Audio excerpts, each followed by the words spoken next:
In the way of the warrior monk, there is a lesson we all must come to learn true. Power often moves in silence. The super empath does not confront with noise. He observes. Like water flowing around the rock, he adapts but never yields. And in that presence, the narcissist, who thrives on reaction, begins to drown in their own unmet expectations. Silence is not weakness, it is discipline. The super empath has trained the heart to stay calm while the storm rages outside. The narcissist seeks fuel from chaos, but when there is no chaos returned, only stillness, he begins to starve. He looks for validation, but receives only reflection. That reflection is his own emptiness. It is through presence that the super empath begins the transformation, not to destroy, but to awaken. And yet, awakening for the narcissist feels like torture, because it forces them to face something they run from truth. And the truth does not whisper sweetly. It pierces the illusion. The lesson here is simple, but difficult. Learn to be the mountain in the storm. Be unmoved, not as an act of pride, but as a discipline of spirit. When you no longer react to manipulation, you have already begun the process of breaking the cycle. The narcissist controls by pulling strings, but only those who still have strings can be moved. The super empath has trained inwards, cutting the threads of need, of validation, of the desire to be understood. In mastering the inner world, you become immune to the narcissist's grasp. To torture without intention is not cruelty, it's the effect of awakening in the face of illusion. The narcissist does not know themselves, but when the empath stops feeding the false self, a mirror is held up. The narcissist sees his own hunger, his own emptiness. This is the pain of unmet illusions. It is not revenge that motivates the super empath, but clarity. A mind unclouded by emotion is sharp like a blade. A heart no longer yearning to fix what is broken stands firm. In this firmness, the narcissist crumbles not because he is attacked, but because the game no longer works. Control your breath. Control your thoughts. This is not just martial wisdom, it is spiritual discipline. When the narcissist no longer controls your mind, they lose their kingdom. And that collapse begins within them, not within you. What tortures a narcissist more than being ignored? A super empath who once offered warmth now becomes neutral, not cold, just detached. The absence of emotional energy is the beginning of spiritual warfare, and the narcissist does not win in that space. Non-engagement is misunderstood. Some think it is avoidance. But in the teachings of the Shaolin path, non-engagement is a choice of higher ground. It means seeing the illusion for what it is and refusing to dance with it. You watch, you observe, you let go. The narcissist is a creature of attention. Take it away, and you remove their breath.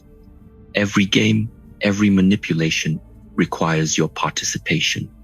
Without it, the performance ends. And in that silence, they are confronted not by you, but by themselves. This is not done in malice. It is done with wisdom.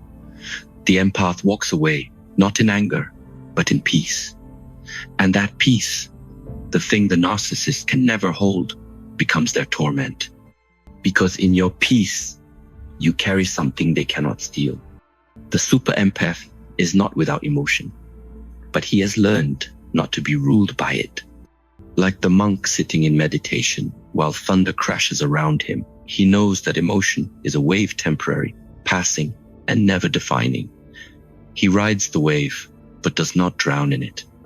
The narcissist needs you to feel deeply, reactively. But what happens when you feel and choose not to act? You see their games, you see the traps, and you smile inwardly, not because you've won, but because you are free.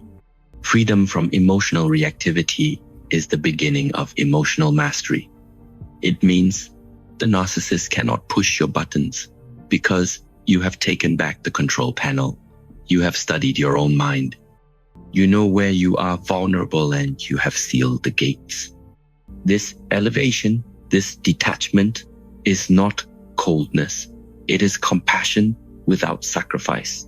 You wish no harm, but you give no fuel. And in this space, the narcissist withers because he cannot reach you anymore. The empath has the ability to reflect deeply. But when he learns to reflect without judgment, he enters the domain of the wise. He no longer sees the narcissist as an enemy, but as a lesson. And this disarms the narcissist entirely. For how do you manipulate someone who no longer holds hatred? Judgment is the chain that binds you to the past. The empath who releases judgment becomes free. The narcissist who still judges everything becomes a prisoner of his own mind.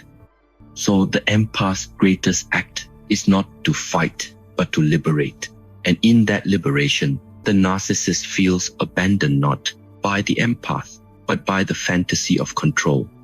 When you reflect without judgment, you see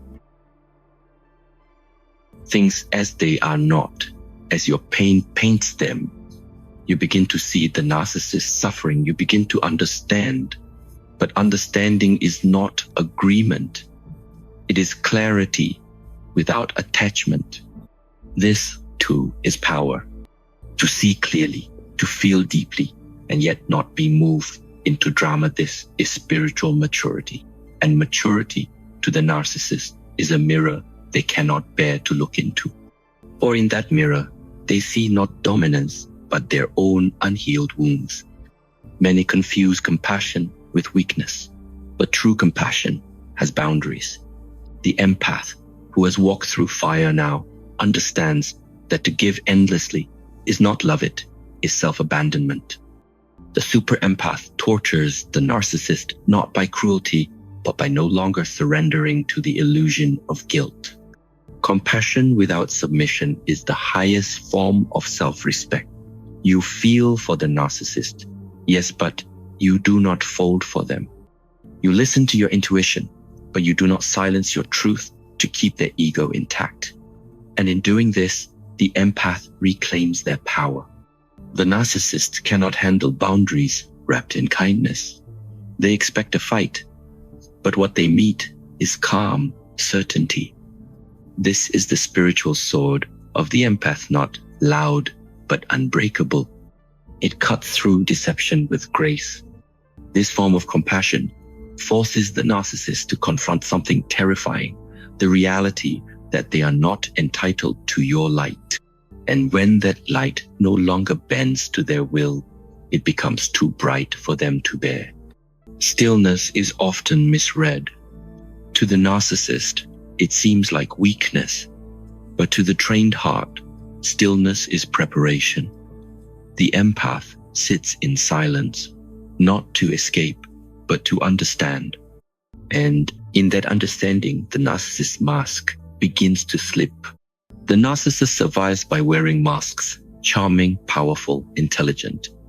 But when these masks are seen through by someone who no longer reacts, they begin to crumble.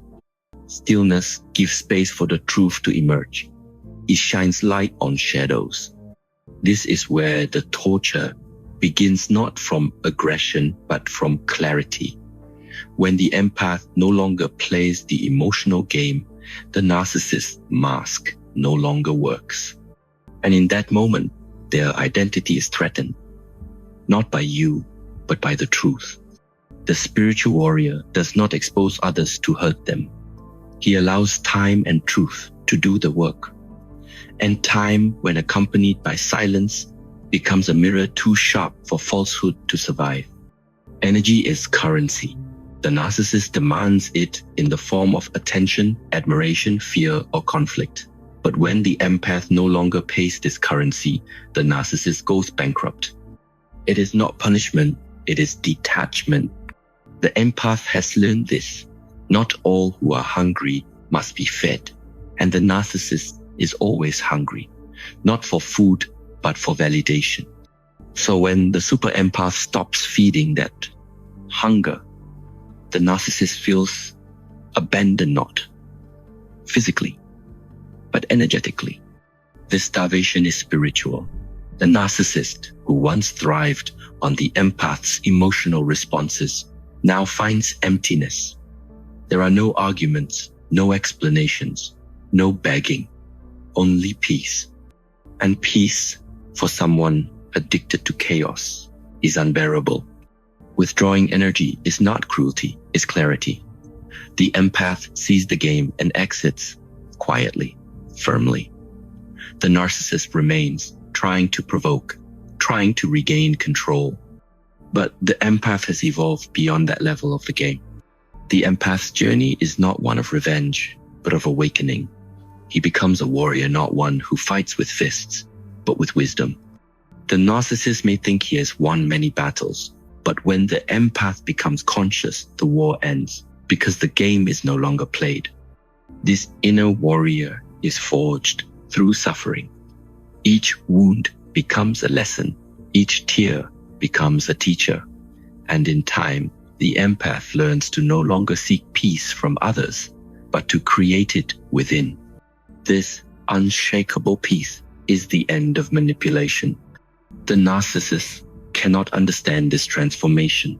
He knew the empath as soft, reactive, emotional, but now he meets someone different, silent, strong, grounded. And that transformation is the ultimate torment, for it shows the narcissist what they will never be. The path of the inner warrior is quiet, but powerful. It does not seek revenge. It does not seek recognition. It simply walks away with dignity, with clarity, and with a heart that is no longer available for abuse. In the temple, boundaries are sacred. There are doors you do not open unless you are clean in body and mind. The empath learns to treat his life in the same way. The narcissist, who used to walk through every door uninvited, now finds those doors closed. Boundaries are not walls of defense, but circles of protection. They say, "This is where my peace lives, and you must be worthy to enter." The narcissist sees this as rejection, but it is not rejection, it is refinement. The empath no longer offers access to those who bring harm. This shift is painful for the narcissist, for he was used to access, used to power. But now, each time he tries to cross the boundary, he is met with silence, not surrender, with kindness, not compliance. And this confuses him. The empath learns this wisdom. You teach others how to treat you by what you allow. When you allow only respect, only truth, you become untouchable. And to the narcissist, that is torture, because their control ends where your boundaries begin.